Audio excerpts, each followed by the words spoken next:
Welcome back to ETV, Entertainment Television everywhere in the Treasure Valley. We've got a great concert headed your way this weekend, but it's not from who you might be thinking of. It's actually the Boise Philharmonic. They're midway through their season, and to tell us a little bit more about it is their music director, Mr. Robert Franz. Robert, how are you? I'm great. Thanks for having me. Good to have you here. Now, you're already underway with the season, right, is that correct? Absolutely. And something that I didn't know about, which I don't think most people know about, is most people think the Boise Philharmonic.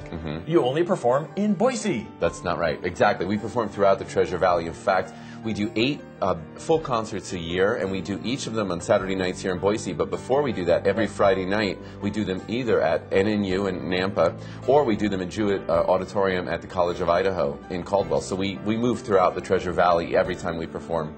So it's great that you'll hit Canyon County and then you'll hit That's right. Exactly. County, which is perfect so that everyone gets a taste of the culture. We want to serve the entire community. That's awesome. Now tell us about the show that's going on this weekend. It's a really cool show. It's called Triumph of the Human Spirit. And you see, one of the things about classical music composers, some of them, and there were a number of them that suffered from this, suffered from mental illness. And probably the most famous example is composer Robert Schumann, who spent his entire life with bipolar disorder and severe depression. And even despite all of that, he wrote some of the most beautiful music that was ever written. And so I wanted to help our audience to understand a little bit more about where the composer, where Schumann was coming from.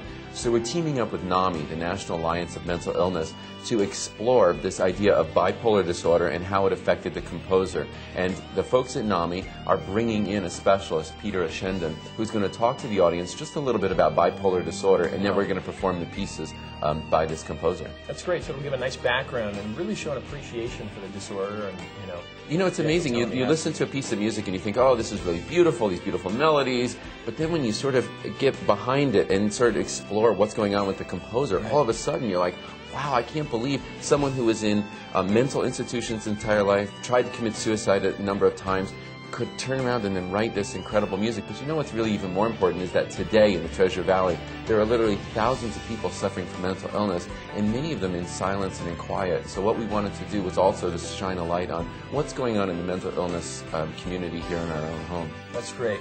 And that's going on this weekend. That's right. It's going to be the 19th and 20th, Friday and Saturday. Correct. For more information, be sure to check out their website, which is boisephilharmonic.org. And then, of course, next month for the holiday season, you'll be doing Messiah. Correct? We are. We're teaming up with the Boise Master Chorale, and on the stage at the Morrison Center, we're going to put together the biggest, most exotic, most just huge Messiah. It's really going to be great. It's such a great piece at the holidays. It's a great way to get involved in the holiday season, and of course, don't forget to check out the show this weekend.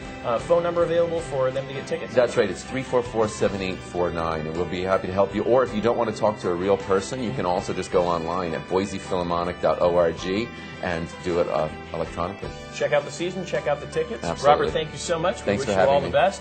Stick around, because coming up right about now, KFC was actually recently Zagat rated. Oh my gosh, this is exciting stuff.